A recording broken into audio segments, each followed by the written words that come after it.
বহু বছর পরে আপনাদের সাথে দেখা হলো, 22 বছর পরে। আপনাদের এখানে শেষ এসেছিলাম আমি 22 বছর আগে, 2005 সালে বলে না, 2004 সালে এসেছিলাম। কয়েকবার এসেছিলাম, তখন 4 আগে কয়েকবার এসেছিলাম। রাজশাহী জেলার বিভিন্ন উপজেলায় গিয়েছিলাম, শীতের সময় গিয়েছিলাম গরিব দুস্থ মানুষকে কম্বল পৌঁছে দিতে, গরমের সময় গিয়েছিলাম মা বোন নারী যারা ছিলেন তাদেরকে হচ্ছে হাঁস ছাগল এগুলো বিতরণ করার জন্য। কাজেই আপনাদের সাথে আমার একটি আত্মার সম্পর্ক রয়ে গেছে রাজশাহীর মানুষের। কোন জিনিসটা প্রথমে রাজশাহী কোনটা বোঝায়? পদ্মা নদী, পদ্মা নদী, পদ্মা।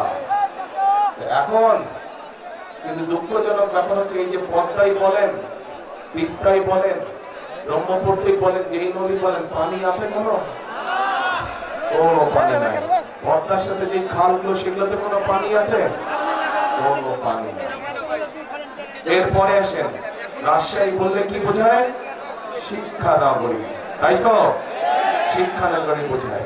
এই নগরীতে বহু শিক্ষিত উচ্চ শিক্ষিত মানুষ আছেন, কিন্তু তাদের মধ্যে বহু মানুষ আজকে কর্মসংস্থান অভাবে ঘরে বসে আছে। এখানে আইটি পার্ক করেছে, কিন্তু কোনো কাজ হয় না। আইটি পার্কে হয় কোনো কাজ? কোনো কাজ হয় না। এখন এই বিষয়গুলো তো আমাদেরকে নজর দিতে হবে, তাই না? আমাদের নদীতে পানি দরকার। কেন পানি দরকার? এই রাজশাহী সহ এই বিভাগটা, এই বিভাগে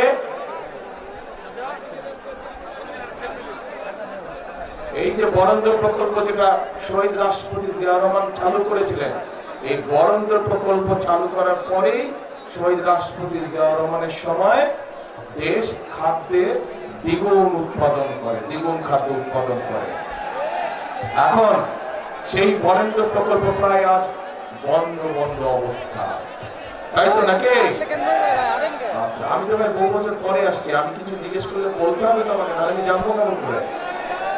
আচ্ছা, এই বরেন্দ্র প্রকল্প দেশনেত্রী খালেদা জিয়ার সময় শহীদ জিয়া যেটা রেখে গিয়েছিলেন, দেশনেত্রী খালেদা জিয়ার সময় আরো বড় করা হয়েছিল এবং পরবর্তীতে বিশাল একটি প্রজেক্ট আপনার ধারণ করেছিল। শুধু যে খাল, শুধু যে রাস্তা তা না, এটাতে বনায়নও ছিল, বনের ব্যবস্থা ছিল, বনের ব্যবস্থা করা হয়েছিল। কিন্তু বিগত 16 বছর আমরা দেখেছি এটাতে কোনো কাজ নেই। স্বায়ত্তশাসিত প্রতিষ্ঠানগুলি বরেন্দ্র প্রকল্প সবচেয়ে বড় প্রকল্প, যাদের নিজস্ব বাজেট ছিল প্রায় 1000 কোটি টাকা, কিন্তু সেই বরেন্দ্র প্রকল্পকে ধামাচাপা রেখে দেওয়া হয়েছে।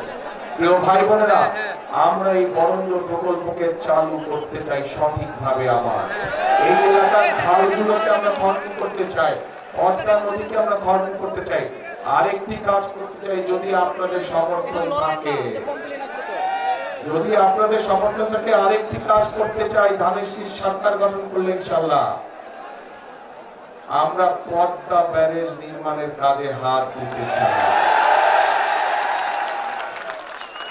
পদ্মা ব্যারেজ যদি ইনশাআল্লাহ আমরা তৈরি করতে পারি, এলাকার মানুষের, পুরাই এলাকার মানুষের উপকার হবে। রাজশাহী শহর, নাটোর, চাঁপাইনবাবগঞ্জ সবাই ইনশাআল্লাহ আমরা পদ্মা ব্যারেজের কাজে হাত দেব।